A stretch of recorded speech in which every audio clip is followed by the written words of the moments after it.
at 6:47 a.m. on a Tuesday morning, and CAMB Karen made a $2.3 million mistake that would land her in federal prison for 8 years. And it all started with a pair of bolt cutters in the wrong military vehicle. Clang! The sound of those bolt cutters biting through my security chain echoed through perfect suburban silence, like gunshots. That metallic snap was the moment Bethany Kensington Wright went from CAMB president to federal felon in 30 seconds. See, while I was deployed overseas fighting drug cartels, this power-hungry suburban dictator decided my eyesore vehicle needed to disappear. What she didn't know: that Jeep belonged to a federal drug task force, was loaded with $347,000 worth of classified surveillance equipment, and I'm the kind of federal agent who specializes in taking down criminal organizations. She thought she was stealing some soldier's truck. She actually committed federal crimes that would make cartel bosses jealous. What would you do if some CAMB tyrant messed with your property while you're serving overseas? Drop a flag emoji and tell me where you're watching from. Let's see how many patriots are out there. My name is Marcus Tank Rodriguez, and 3 months ago I thought inheriting my grandmother's house would be a blessing. Boy, was I wrong. Willowbrook Estates. Picture-perfect suburban hell where every house is the same shade of beige. Sprinkler systems hiss on automated schedules, and the smell of fresh mulch can't mask the stench of entitlement. CAMB dues, $150 a month for community standards. Translation: paying some power-hungry Karen to make your life miserable. I'm Army Reserve MP, recently accepted into a federal drug task force. Grandma Rose's house was supposed to be my safety net. Rent it out during deployment. Build equity. Honor the woman who raised me after my parents died in a car crash when I was 12.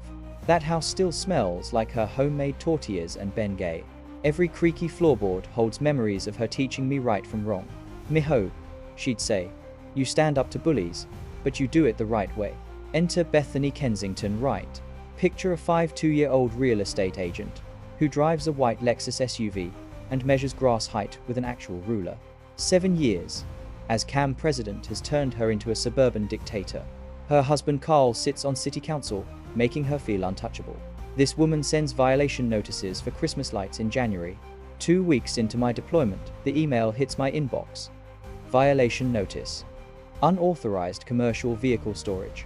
My government-issued Jeep Wrangler, clearly marked with federal law enforcement decals, was apparently an eyesore. Bethany's interpretation of CAMB covenants. Work vehicles prohibited in residential driveways. Here's what she didn't know. That Jeep contains $200,000 worth of surveillance equipment for active cartel investigations, GPS trackers, encrypted radios, covert cameras, federal property that requires department authorization to relocate. The fine? $50 per day, accumulating while I'm dodging bullets overseas. My sister Maya, sweet middle school teacher Maya, tried reasoning with this suburban tyrant. She drove over to explain I was deployed, showed copies of my orders, even offered to cover the Jeep with a tarp. Rules are rules, Bethany snapped, looking down at Maya like she was a bug. If your brother cannot follow simple community standards, maybe this neighborhood isn't right for your family. That phone call from Maya still echoes in my head, the sound of her voice cracking as she sat in Grandma's kitchen. Tank, she threatened to put a lien on the house. She said Carl knows people at the school district, that supporting you could affect my job. Maya discovered the pattern. The Johnsons, he's a Marine, got cited for his motorcycle being excessively loud. Sarah Martinez, Navy wife with a deployed husband, was fined for garden gnomes being unprofessional. Every military family in Willowbrook was getting targeted. But here's the kicker: Bethany's violations were made up. I had Maya check the actual CAMB bylaws, buried in my grandmother's papers, signed when she bought the house in 1987. Government vehicles were specifically exempted. Emergency services, military, law enforcement, all protected. Bethany was literally fabricating rules, counting on residents being too intimidated or ignorant to check. The community lived in fear. Neighbors whispered over fences, but wouldn't speak publicly. Bethany had created a climate where questioning her authority meant becoming her next target. Carl's political connections made opposition seem futile. That's when I realized what I was really dealing with. This wasn't about parking or property values. This was organized harassment of military families by a corrupt CAMB board with political protection. The texture of sand between my teeth during that phone call with Maya the smell of diesel, and fierce sweat mixing in 120-degree heat. The sound of my grandmother's voice in my memory. Stand up to bullies, but do it the right way. While I was serving overseas keeping drugs off American streets, some suburban princess thought she could steal my family's legacy through fabricated fines and intimidation tactics. Bethany Kensington Wright had just declared war on the wrong federal agent. She thought she was facing some helpless military family. What she didn't realize was that I specialize in dismantling criminal organizations, and her little CAMB racket was about to become my next takedown. Bethany's next move came 48 hours later, and it was pure suburban warfare. A registered letter hit Maya's mailbox demanding immediate vehicle removal or emergency towing within 24 hours. Not 48 hours, 24. This woman was trying to steal federal property while I was deployed overseas. The letter, carbon copied to Carl's City Council office and the local police, cited immediate health and safety violations and emergency neighborhood degradation, complete fiction, but wrapped in official letterhead with legal-sounding language designed to intimidate. Maya called me from Grandma's kitchen, and I could hear the panic in her voice mixing with the familiar creak of those old floorboards. Tank, there's a tow truck circling the block. The driver keeps looking at your Jeep like he's sizing it up. The smell of Grandma's vanilla candles couldn't mask the scent of fear in Maya's voice. This was psychological warfare, suburban style. That's when I unleashed my first counterpunch. I contacted JAG, Judge Advocate General, military lawyers who specialize in eating constitutional violations for breakfast. Staff Sergeant Patricia Williams took one look at my case file, and her expression went from professional interest to righteous fury. Rodriguez, this woman just threatened to steal federal law enforcement property. That's not an CAMB violation, that's a federal felony. Here's something most people don't know. The Service Members Civil Relief Act doesn't just protect military personnel from contract disputes. It specifically prohibits harassment of deployed service members' property. But more importantly, my Jeep isn't just my vehicle. It's federal law enforcement equipment owned by the United States government. Williams immediately filed a formal complaint with Base Command, triggering something beautiful, a federal military liaison review. Suddenly, Bethany's little power trip was on the radar of people with actual authority. But here's where I discovered the real mini-twist, and it made everything personal. Maya started digging through Grandma's old CAMB documents, and buried in a stack of meeting minutes from 2019, she found a smoking gun, a letter from Bethany to the City Planning Commission, recommending against military housing assistance programs in Willowbrook because transient military populations don't maintain long-term community investment standards. Translation: she'd been trying to keep military families out of our neighborhood for years. The texture of aged paper crumbling between Maya's fingers as she photographed evidence. The sound of her sharp intake of breath when she realized the scope of Bethany's discrimination. Tank, she's been systematically targeting every military family that moves here. The Hendersons got violations for their son's bike being improperly stored. The Washingtons were cited for excessive noise when their baby cried at night. This wasn't random CAMB tyranny. This was organized discrimination with political backing. See, Carl had a development deal pending. Luxury condos requiring CAMB approval for zoning variances. Military families, with their unsightly work vehicles and unpredictable deployment schedules, hurt the exclusive community marketing angle. Maya's teacher instincts kicked into overdrive. She started reaching out to other targeted families, building a network of documentation. Every fabricated violation, every threatening letter, every intimidation tactic. She was accidentally building a federal discrimination case. But Bethany escalated again, and this time she crossed a line that would haunt her. The sound of expensive heels clicking on concrete echoed through Maya's phone as Bethany conducted her own property inspection of Grandma's house. She was documenting every detail, photographing my Jeep from multiple angles, measuring distances with a tape measure. Your brother's military service doesn't excuse community non-compliance, she told Maya with that condescending tone that makes you want to introduce entitlement to reality. Perhaps your family should consider whether this neighborhood is appropriate for your lifestyle. Code words for, we don't want your kind here. My counterpunch was swift and devastating. I remotely activated the GPS tracking and security systems in my Jeep, standard equipment for task force operations. The data was beautiful. Bethany had been trespassing on my property 17 times in 3 days, photographing federal law enforcement equipment without authorization. That's not just harassment, that's potential espionage. When my task force supervisor, Captain Sarah Chen, heard that some suburban CAMB dictator was surveilling federal drug enforcement equipment and threatening military families, her response was beautifully direct. Rodriguez, how fast do you want me to make this woman's life complicated? The federal government was about to introduce Bethany Kensington Wright to consequences she never saw coming. Bethany's desperation reached critical mass at 6:47 a.m. on a Tuesday morning, and Maya's security camera caught every federal crime in high definition. The sound, I'll never forget. Clang, clang, clang. Bolt cutters biting through my security chain. Each metallic snap echoing through suburban morning silence like gunshots. Maya's phone buzzing me awake in a deployment tent 8,000 miles away, her voice pure panic.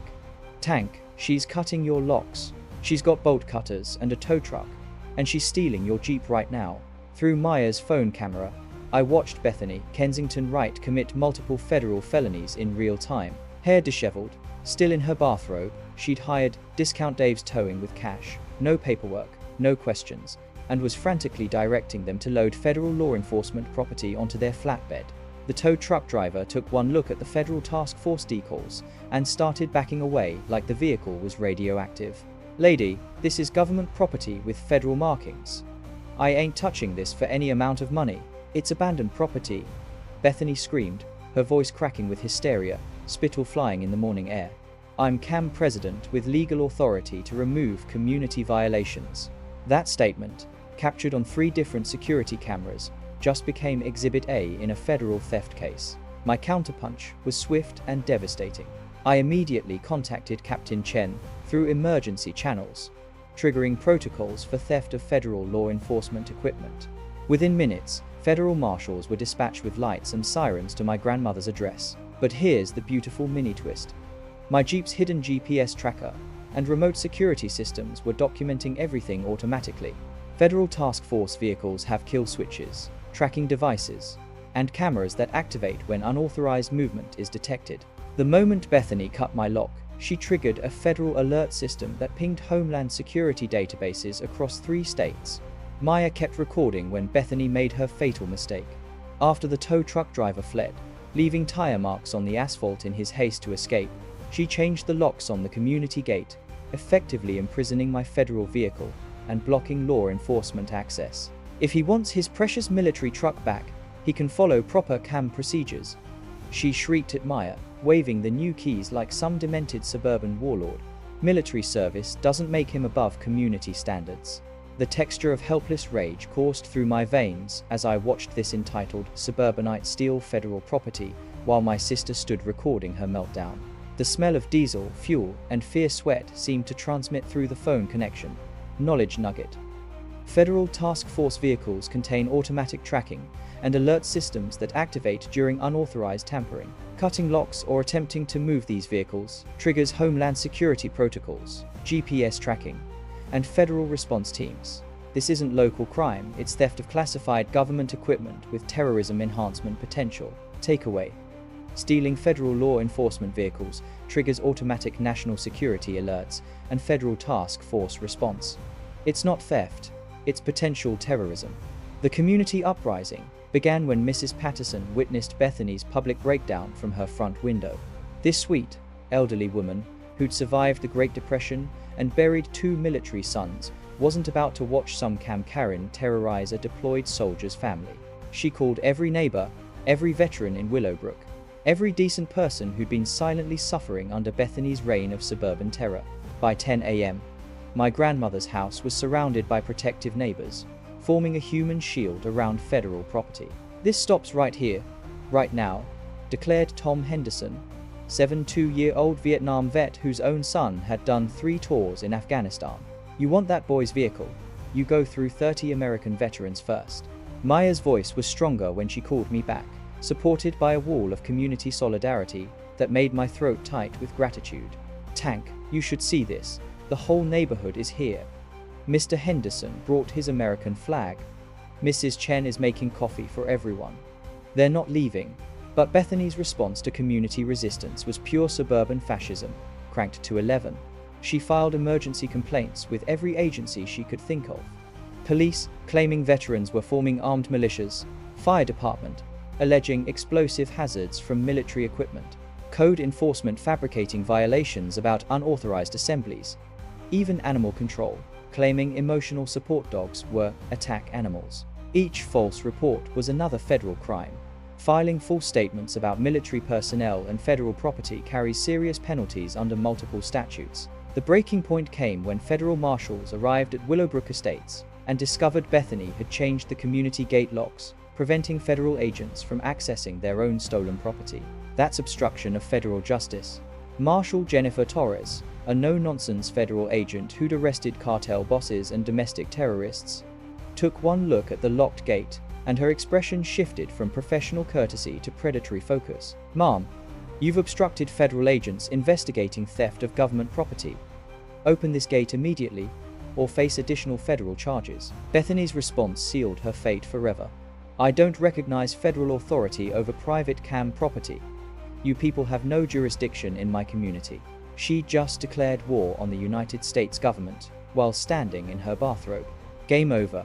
I landed stateside 72 hours later, still tasting desert sand and adrenaline, to find Maya sitting in Grandma's kitchen, surrounded by enough evidence to topple a small government. But it was the smell that hit me first. Not Grandma's vanilla candles or fresh tortillas. It was the scent of desperation and fear that had soaked into these walls while I was gone. "Tank, you need to see this before the feds get here," Maya said, her hands trembling as she spread documents across Grandma's dining table. "I found something that changes everything." The manila folders contained 5 years of CAMB financial records, meeting minutes, and correspondence that Maya had somehow acquired through what she called her teacher network. But buried in the stack was a document that made my blood run cold. A contract between Kensington Urban Holdings and Eastbrook Development Corporation, dated 6 months before I inherited Grandma's house. The subject line read, "Willowbrook Estates Acquisition Strategy. Phase 2, Implementation." Tank. They weren't just harassing military families randomly, Maya whispered, her teacher instincts having transformed her into an accidental detective. They were systematically clearing properties for a massive development deal. The texture of aged paper crumbled between my fingers as I read the details. Carl's company had pre-sold 47 properties in Willowbrook to a national development corporation for luxury condos, properties they didn't even own yet, including Grandma's house.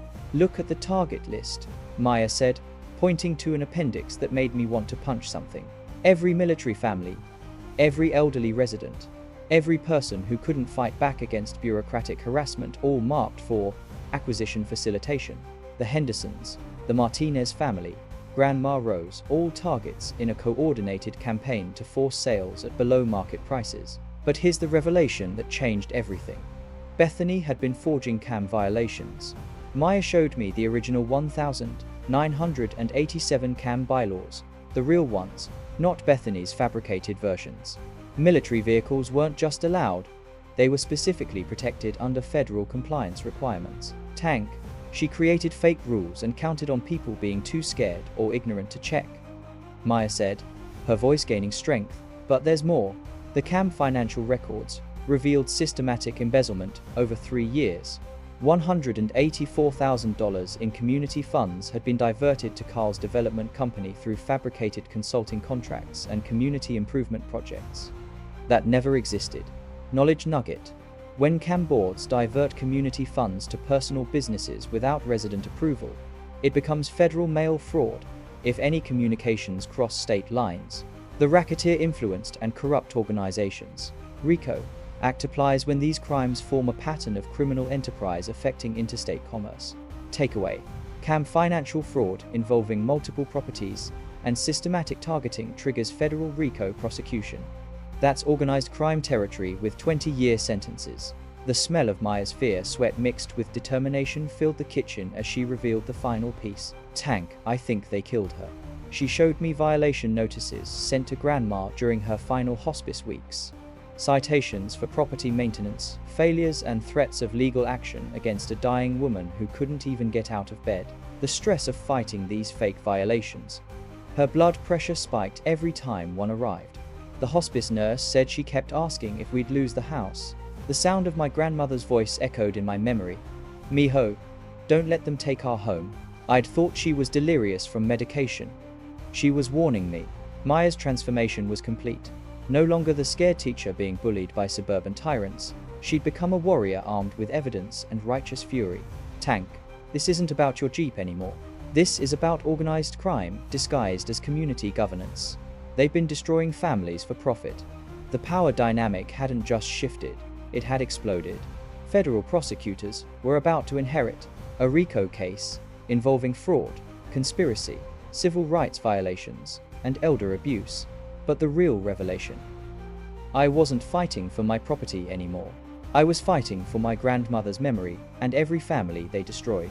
The war had just become personal in ways Bethany never saw coming. The war room materialized in Grandma's living room within 48 hours, and the irony wasn't lost on me. We were planning the destruction of suburban tyranny in the same space where she used to yell at telenovela villains. Maya had transformed into something I'd never seen before. The scared teacher was gone, replaced by a strategic mastermind coordinating between federal agents, veteran networks, and an army of pissed-off neighbors. The smell of serious government business, burnt coffee, stress, sweat, and legal documents had replaced Grandma's vanilla candles forever. Captain Chen arrived with 2 federal prosecutors and enough legal firepower to topple a small government. Assistant U.S. Attorney Rebecca Martinez spread Maya's evidence across every surface, shaking her head in amazement. "Rodriguez, I've prosecuted cartel money laundering operations with less documentation than this." That's when she explained something that made my task force training click into place. Back in my federal crimes course, they taught us about RICO, the Racketeer Influenced and Corrupt Organizations Act. At the time, I thought it was just for mobsters and drug cartels. Turns out, when suburban tyrants engage in systematic fraud and discrimination affecting multiple states, they become federal organized crime. Maya's evidence showed a pattern of criminal enterprise: embezzlement, fraud, civil rights violations, all coordinated between Carl's city council position and Bethany's CAMB authority. Interstate commerce was involved through Carl's development deals, which made it federal jurisdiction. The allies gathering in Grandma's living room looked like a resistance movement. Tom Henderson brought his Vietnam vet network, 12 guys who'd survived actual wars and weren't intimidated by suburban corruption. Mrs. Patterson contributed surveillance photos, including shots of Bethany and Carl's midnight meetings in the community center. Maya's teacher union provided something I hadn't expected: media expertise. Educators know how to communicate complex issues to working families, and they'd been waiting for a chance to support military families against discrimination. The sound of Maya's increasingly confident voice coordinating operations filled rooms where Grandma once hummed Mexican lullabies. Watching my little sister command federal agents and community volunteers made something tight in my chest finally relax. The financial warfare strategy was personal for Maya. She'd spent nights going through CAMB records, her teacher brain recognizing patterns that reminded her of catching students who cheated on multiple assignments. The systematic embezzlement wasn't just theft, it was a violation of trust that offended her educator instincts. Tank, remember when Mom used to balance the household budget on this same table?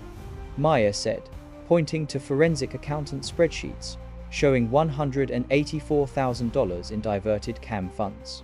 She taught us that stealing from families was the worst kind of crime.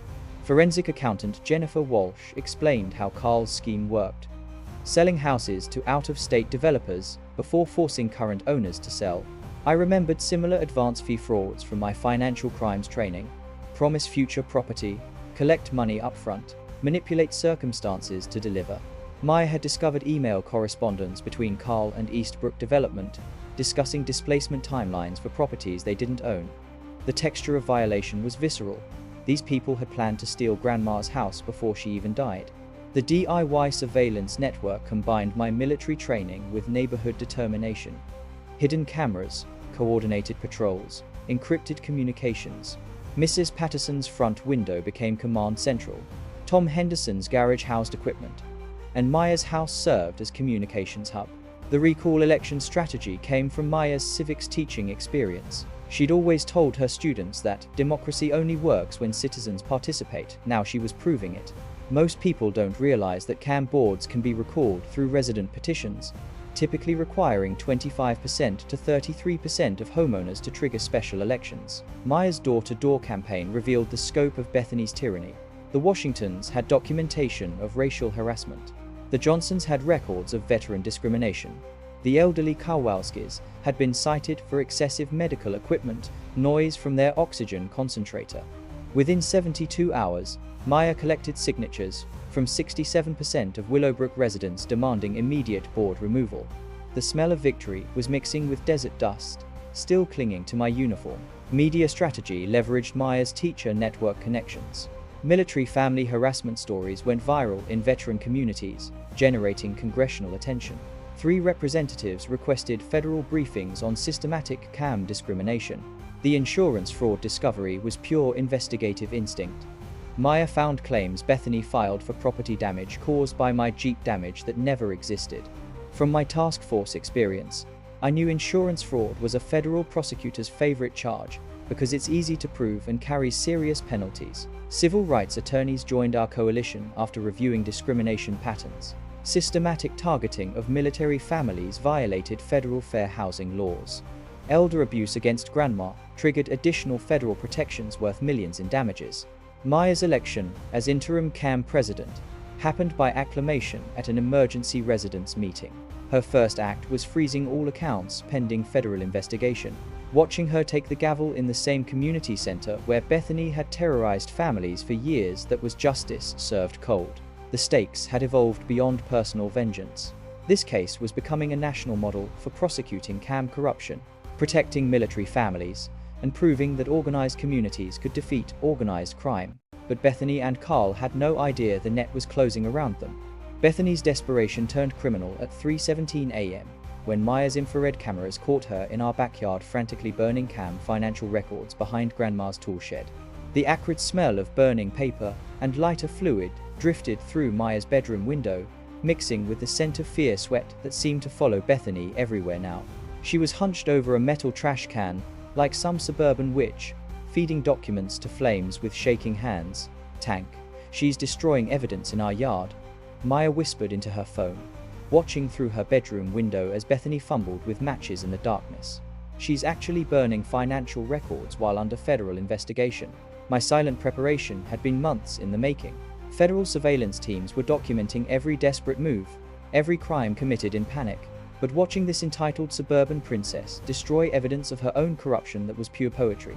But Bethany's sabotage escalated beyond property damage into personal warfare that made my task force instincts kick into overdrive. Maya discovered her car vandalized the next morning, all 4 tires slashed, military scum spray painted across the windshield in dripping red letters. The sound of broken glass crunching under Maya's feet as she circled the damage made something cold and calculating settle in my chest. The texture of helpless rage was familiar from deployment, watching enemies attack people you can't protect. But this wasn't some foreign battlefield, this was suburban terrorism against my family. My counter-move was professionally satisfying. I called Captain Chen, who made one phone call that changed everything. Federal protective detail was assigned to Maya and other witness families. Not obvious security, but agents who could blend into morning jogs and coffee shop visits. Bethany's surveillance was now being surveilled by people with security clearances and arrest powers. The community response was beautiful. Tom Henderson organized veteran patrols that made Bethany's midnight visits impossible. The sound of combat boots on pavement at 2 a.m. became the new neighborhood soundtrack. Mrs. Patterson's kitchen became command central, coordinating protection schedules over homemade cookies and righteous fury. But Carl's desperation revealed corruption deeper than we'd imagined. Maya discovered city council recordings where Carl had pressured the police chief to ignore military family complaints. His arrogant voice, echoing through Maya's laptop, made my federal training memories click into place. Back at the academy, they taught us about conspiracy charges. When public officials use their positions to systematically violate citizens' rights, it becomes federal civil rights conspiracy. Carl wasn't just enabling Bethany. He was using government power to facilitate discrimination. These military people bring instability. Carl's recorded voice dripped with entitlement. Their vehicles, their schedules, their problems affect property values and community character. That recording just became Exhibit A in a federal conspiracy case. Bethany's bribery attempt was captured on federal wire surveillance. She approached Maya outside the grocery store, envelope bulging with cash, her designer perfume unable to mask the stench of desperation. "This is $50,000 for your family," Bethany said, hands trembling as she pushed the envelope toward Maya. "Military families deserve better neighborhoods anyway. Take this money, find somewhere more suitable for your lifestyle." Maya, bless her teacher instincts, kept recording on her phone while federal agents monitored from unmarked vehicles. "From my federal crimes training, I knew attempted witness bribery carries 5-year mandatory minimums. From my federal crimes training, I knew attempted witness bribery carries 5-year mandatory minimums." But Bethany wasn't done committing federal felonies. She actually tried bribing federal agents through some private investigator she'd hired with embezzled CAMB funds. Bethany attempted to offer federal agents money to make this military situation disappear. The texture of pure stupidity was almost refreshing. She thought federal agents were as corrupt as her suburban kingdom. Federal agents don't just refuse bribes, they document them, record them, and add them to case files that ensured decades in federal prison. Carl's political allies started fleeing like rats from a sinking ship. The mayor publicly distanced himself. City council members demanded Carl's resignation. His development company's stock price collapsed when corruption allegations hit state media. The smell of expensive cologne couldn't mask Carl's panic during emergency city council meetings. He tried using city resources to discredit federal investigations, claiming outside military agitators were targeting successful local businesses. Every abuse of office was being documented by federal agents who specialized in political corruption. Maya started receiving death threats, anonymous notes under her windshield, distorted voicemails warning that accidents happen to teachers who don't mind their own business. The sound of Maya's voice cracking during those threatening calls made something primal and protective roar to life in my chest. But my response was calculated federal precision. Threatening witnesses in federal investigations triggers FBI terrorism task forces. Every anonymous threat was being traced through phone records, handwriting analysis, and digital forensics that would make CSI jealous. Bethany's final desperate move was filing false police reports claiming Maya was mentally unstable and planning violent retaliation against community leaders. She actually told police that military families were forming armed militias in Willowbrook. Filing false reports about federal witnesses during active investigations isn't local crime, it's federal obstruction of justice with terrorism enhancements. The beauty of federal patience was watching Bethany destroy herself, one crime at a time, while methodical agents built cases, ensuring she'd never terrorize another family. Bethany's final desperate gambit was a full-scale media assassination that revealed the true scope of her suburban criminal network. The attack hit Maya's school first. Anonymous complaints flooded the district office claiming she was radicalizing children with anti-government military propaganda and creating unsafe environments for civilian families. The sound of Maya's voice cracking during her panicked phone call made my hands clench into fists. "Tank, they're trying to destroy my career," she whispered from her empty classroom, the familiar smell of chalk dust and children's innocence now tainted with fear. "Parents are demanding I be fired."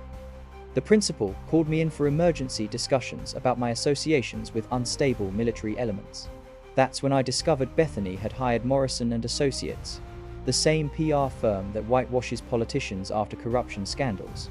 They were painting me as a dangerous veteran with PTSD who brought military-grade threats to peaceful suburban communities. The texture of manufactured lies felt different from enemy propaganda overseas. This was personal warfare designed to destroy families, not just missions. My silent preparation had been months in the making, and Maya's documentation skills had evolved beyond anything I'd seen in federal training. She'd been recording every threat, every lie, every coordinated attack on our family's reputation. The sound of her pen scratching furiously across legal pads during late-night strategy sessions became my new favorite symphony. But the real weapon in our arsenal was community intelligence. Neighbors who'd been silently suffering under Bethany's reign started coming forward with their own stories of harassment, fines, and intimidation. The Martinez family showed us correspondence where Bethany demanded they paint their house acceptable colors or face daily fines. The Kowalskis had been fined for excessive holiday decorations that included traditional Polish Christmas symbols. Every story revealed the systematic cultural erasure Bethany had been enforcing under the guise of community standards. The smell of unity was stronger than fear now, as neighbors gathered in living rooms to plan their collective resistance. Maya's transformation into community organizer was complete, her teacher voice now commanding respect from federal agents and lifelong residents alike. The recall petition circulated faster than gossip in a small town, collecting signatures with the fervor of a revival meeting. Bethany's face, when she received the official recall notice, was worth every sleepless night. Her empire of petty rules and designer handbags was crumbling around her in 8-point font on official letterhead. The petition language was masterful. Due to demonstrated malfeasance, ethical violations, and conduct unbecoming a community leader, Maya had spent weeks crafting language that was legally bulletproof while emotionally devastating. The board's actions have eroded community trust and violated sacred responsibilities to all residents. The document continued, listing 17 specific instances of abuse. Bethany's hands shook so badly she dropped the notice, watching it flutter to the perfect lawn she'd once measured with a ruler. The irony was perfect. The woman who terrorized families over lawn ornaments was about to lose her own power over a single sheet of paper.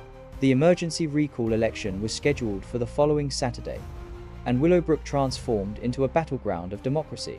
Maya's campaign was grassroots perfection. Block parties turned strategy sessions.